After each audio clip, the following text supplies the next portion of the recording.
Bienvenido a esta experiencia de transformación. Si este contenido te inspira, suscríbete ahora, activa la campana y acompáñame capítulo a capítulo. Aquí no solo escuchas, aquí creces, aprendes y te conviertes en tu mejor versión. Comparte este audiolibro con alguien que lo necesite. Empezamos. Hola, ¿qué tal? Bienvenidos a este nuevo capítulo de Hombres de Integridad. Mi nombre es Marcos Martínez. Hoy voy a tener el gusto de leer con ustedes el capítulo 15 de este libro llamado Hombre de Verdad. Muy bien, empecemos. Capítulo 15. Empleado de por vida. Toda verdad es paralela. Lo que se encuentra en lo eterno tiene un paralelo en lo temporero. Ok. Temporero, es la primera vez que escucho esa palabra.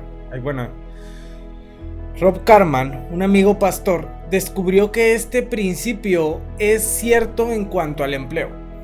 El empleo, tanto en las áreas seculares como sagradas, crea producción y momentum, pero el desempleo crea una atmósfera paralizante.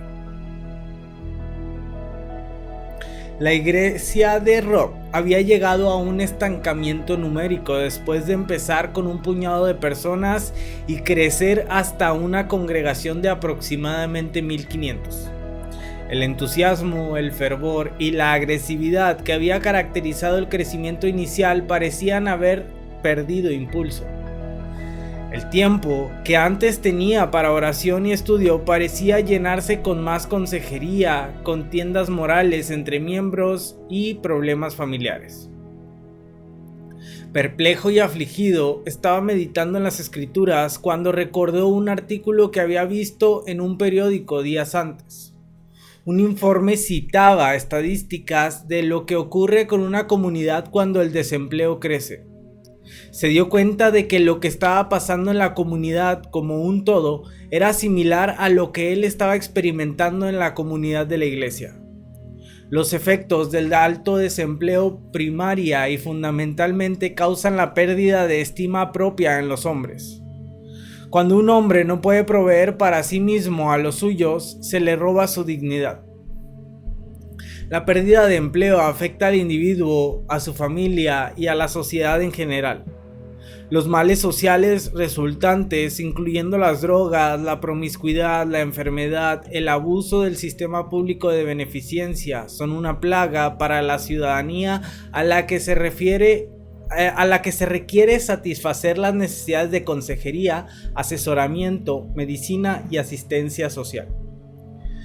La raíz del problema radica en el hecho de que los hombres fueron creados a imagen de Dios, se les dio capacidades y creatividad y se les exigió que produjeran. Cuando las capacidades y la creatividad de un hombre son sofocadas por el desempleo y no pueden usarse en la productividad que rindan ganancias, encontrará alguna manera de expresarlas. Si las habilidades y la creatividad de un hombre no pueden expresarse legalmente, él encontrará cómo expresarlas de manera ilegal, inmoral e ilícita. Rob explica: cuando a un hombre se le roba su derecho de trabajar, de ganar un centavo decente a cambio de un día honesto de trabajo, se le roba su derecho de usar su capacidad y se le hace dependiente de un sistema que lo viola. En las naciones del tercer mundo y en los guetos de los vecindarios en todo el mundo, en donde hay un desempleo exagerado, cuando a los hombres se les priva de su dignidad y estima propia, aumenta sus actividades ilegales o inmorales para hallar satisfacción y realización propia. El peligro. Hoy las agencias del gobierno admiten que la distribución de drogas nunca será detenida por métodos legales. Cuando un adolescente que distribuye drogas anda por la calle con el dinero rebosando en sus bolsillos, su valor como hombre ha encontrado una gratificación en gran medida. La misma radica en su capacidad de ganar dinero, en ejercer la creatividad para obtenerlo y en la productividad de hacerlo para satisfacer su hombría. Su método es inmoral y legalmente correcto, pero, sin embargo, él se siente realizado. La Biblia establece una ética de trabajo para toda la sociedad que dice que si usted no trabaja, tampoco coma. Vamos a 2 de Tesalonicenses 3:10.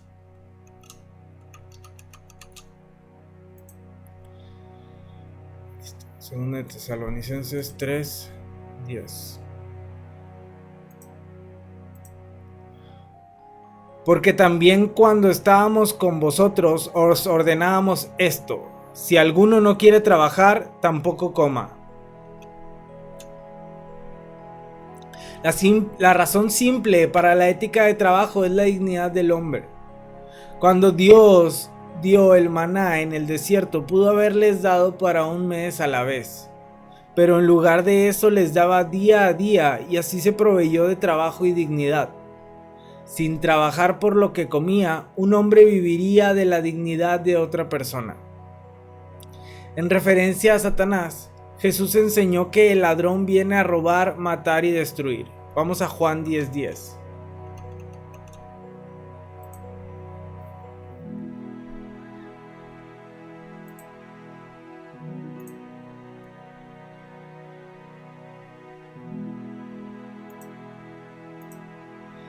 El ladrón no viene sino para hurtar y matar y destruir.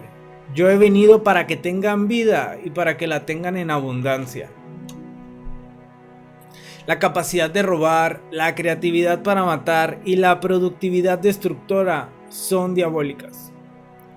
Los Estados Unidos de hoy están en peligro de destrucción no de parte de sus enemigos, sino debido al cambio de una sociedad productiva a una sociedad orientada al consumo. La nación ha cambiado de una posición de riqueza y fortaleza y ha venido a convertirse en la nación más adeudada del mundo. La paliza a Japón está en boga debido al poder financiero japonés en los Estados Unidos y el mundo, pero simplemente la verdad es que el Japón ha dejado atrás a los Estados Unidos en cuanto a producción. La ética del trabajo de los japoneses es muy fuerte y quizá más fuerte que nunca, en tanto que la ética del trabajo en los Estados Unidos está casi en eclipse. En otros países, el socialismo enseña a los hombres a depender del sistema para su provisión. Llegan a depender de las autoridades para que les conceda benevolencia de los impuestos que se les exige, y todavía peor, en las naciones totalitarias los dictadores asumen un estatus divino y lo promulgan a sus ciudadanos. ¿Cómo pueden los líderes gubernamentales dar lo que primero no han tomado? El socialismo en todas sus formas ha demostrado ser un fracaso. En Nueva Zelanda, en donde la red de hombres cristianos disfruta de un floreciente ministerio entre las iglesias, el sistema de limosna casi ha aliciado el país entero. El comunismo, otro fracaso, era un sistema feudal. Los jefes del partido eran los señores y los ciudadanos, simples siervos. El sistema de beneficencia pública de los Estados Unidos es un tipo de socialismo. Lo que empezó idealistamente como una manera de librar a la gente de las granjas de pobres ha esclavizado a quienes se suponía que debía salvar. La granja de pobres, a donde se enviaban a las familias a que vivieran hasta que hubiera trabajo disponible, llegaron a ser símbolos del fracaso, y a los que usaban tal sistema se les consideraba ciudadanos de segunda o tercera clase. El sistema de beneficencia pública fue establecido para reemplazar las granjas y se esperaba que fuera simplemente una ayuda temporal hasta que aquellos a quienes se ayudaba pudieran convertirse en personas productivas nuevamente. Pero hoy, en lugar de usar la beneficencia pública para proveer un lugar para que las personas se preparen para trabajar, muchos de los beneficiarios ganan más recibiendo la beneficencia pública que trabajando por el jornal mínimo. Así se les priva de una razón para ir a trabajar y ser productivos. El resultado es una hombría mental y moralmente castrada. El alto nivel de desempleo crea dificultades compuestas que exigen más de lo que los contribuyentes que pagan impuestos pueden pagar a sus líderes. Un nivel de desempleo del 25% en las comunidades se considera excesivo, propaga los problemas y los infortunios que acabamos de describir y perpetúa el complejo de pobreza. Los expertos dicen que el sistema de beneficencia enseña a la gente a violar el programa a fin de proveer para sí mismos. En algunas ciudades drena la vitalidad de la economía de la ciudad. Exacerbando las dificultades financieras de la ciudad, los resultados son vías públicas con agujeros que no se reparan, basura y desperdicios inundando las calles y lotes vacantes, el grafiti haciendo una desgracia de vehículos y edificios, y la indiferencia ante la ruina por parte de los dignatarios electos. El problema en la iglesia. Este es el lado secular, pero hay un paralelo en lo sagrado. Considere el estimado de que entre el 75 al 80% de los miembros de las iglesias son solamente oidores y no hacedores. Los oidores de la palabra quieren que la iglesia los apoye antes de ellos apoyar a la iglesia. Hacen que la iglesia adopte una forma de socialismo espiritual. Tienen una mentalidad de beneficencia pública que depende del pastor como la fuente de toda sabiduría y de los programas de la iglesia para mantenerlos.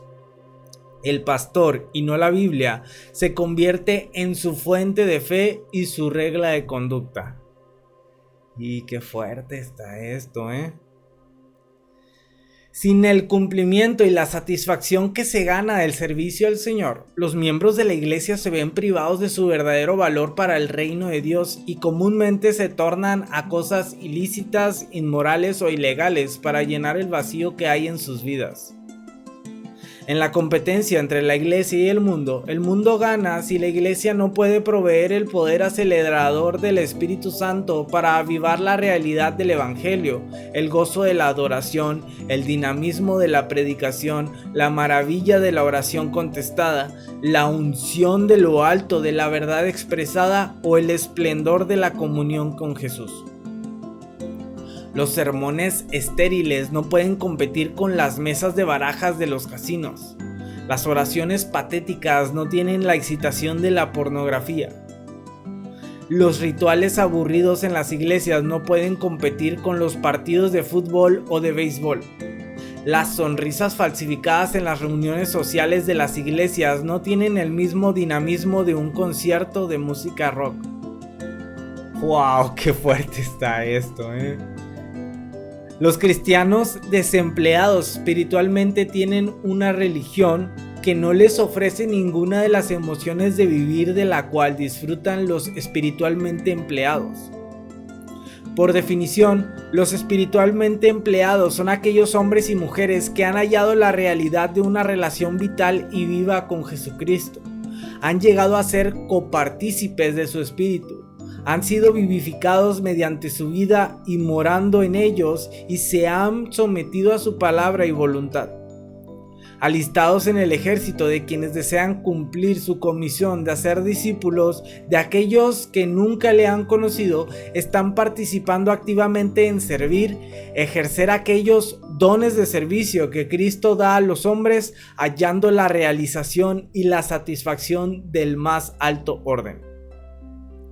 Cuando tales personas asisten a los cultos de la iglesia, están ávidos por aprender, con hambre de digerir la verdad y rápidos en descubrir nuevas alegrías al ayudar a otros.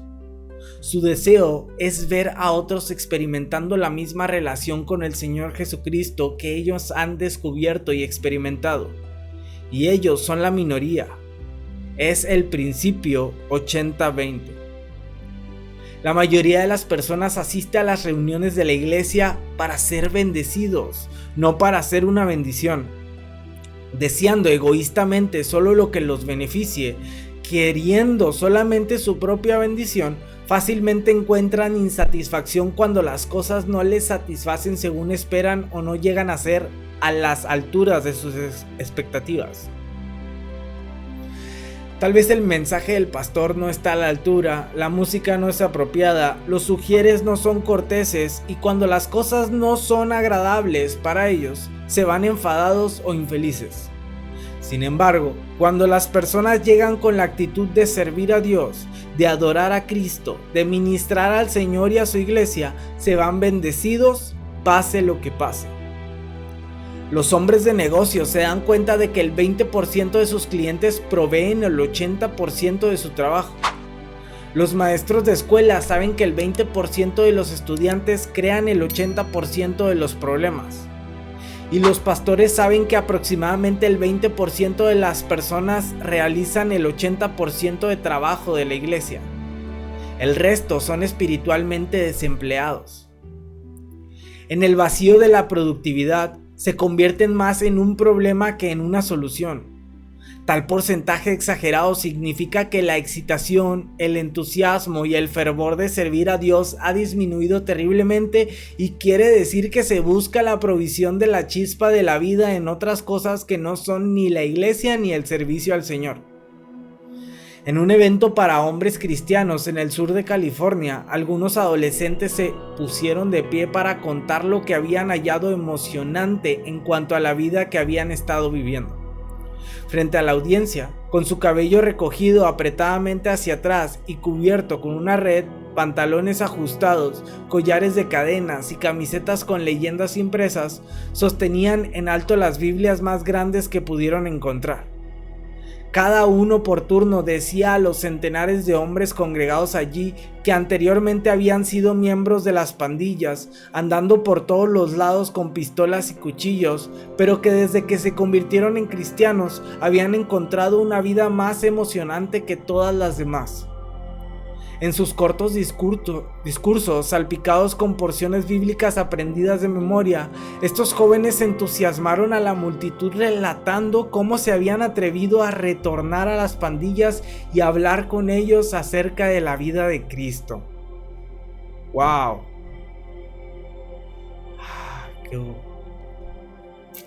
Qué buen libro, ¿eh?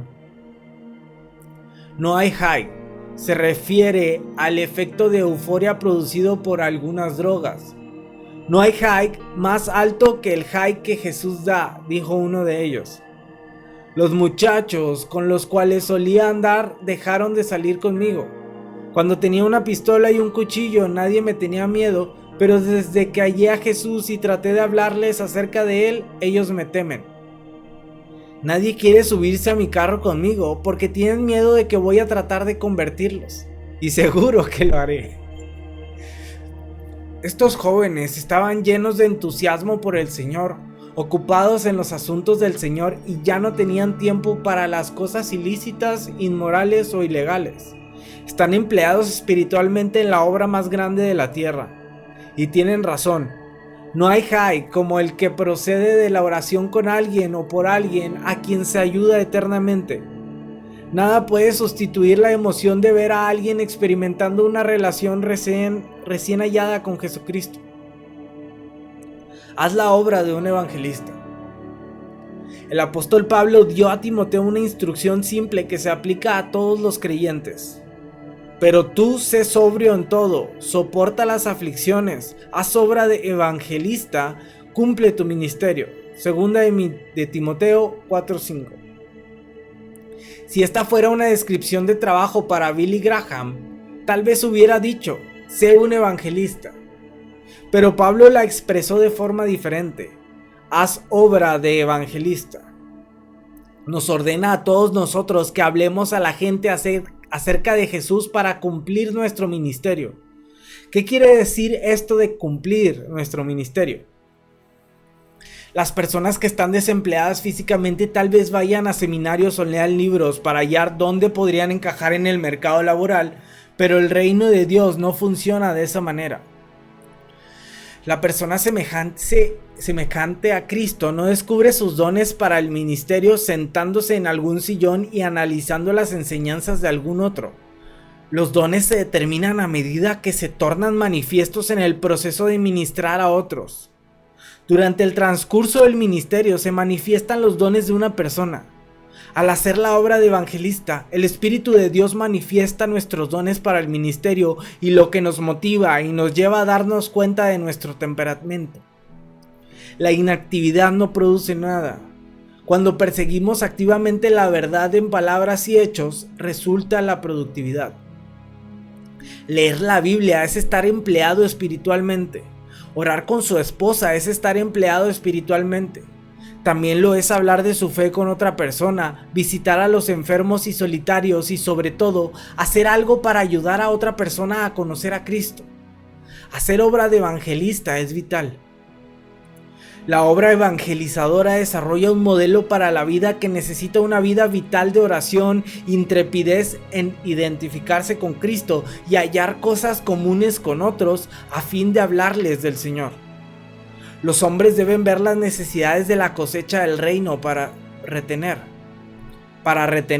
el valor de su propia salvación personal, el verdadero significado del Calvario, el hambre por la palabra de Dios, el propósito del Espíritu Santo en la vida, la razón para ser cristiano, conservar la vista en la eternidad y mantener una admiración fiel de la vida. Estos atributos brotan naturalmente de la evangelización. Cuando Rod Carman enseñó este principio a su congregación, un 92% de los miembros se empleó espiritualmente en alguna clase de trabajo evangelizador. Empezaron a testificar hablando con conocidos y amigos o con extraños en las esquinas. Según sus dones para el ministerio, empezaron a animar a otros grupos en los hogares. En un año, aquellos miembros de la iglesia ministraron individualmente a 150,000 personas. Eso es empleo. El pastor ya no buscaba la solución a todos los problemas, por cuanto ellos empezaron a estudiar la Biblia. Él quedó libre para retornar a su estudio de la Biblia, orar y predicar.